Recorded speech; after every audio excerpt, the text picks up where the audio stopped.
ơi cho cái mình chỉ cho phải cam nó không nó cũng còn chơi lắm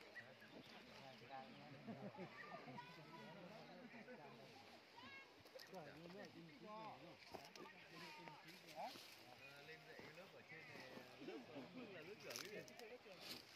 Có đi vào Ngọc Chiến tắm nước nóng hay gì nữa. Đấy. Quên hết cả này.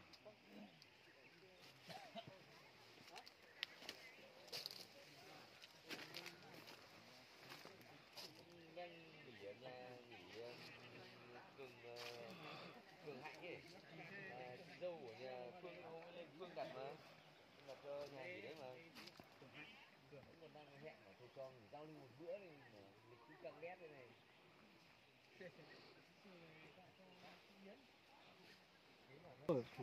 cho nên mình sẽ cái hiệu của cô cô nó bị sai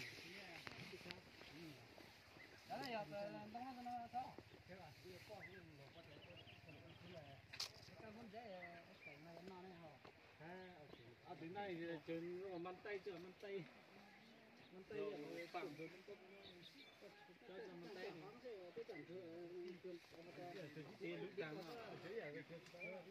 này phải ăn chứ nhỉ?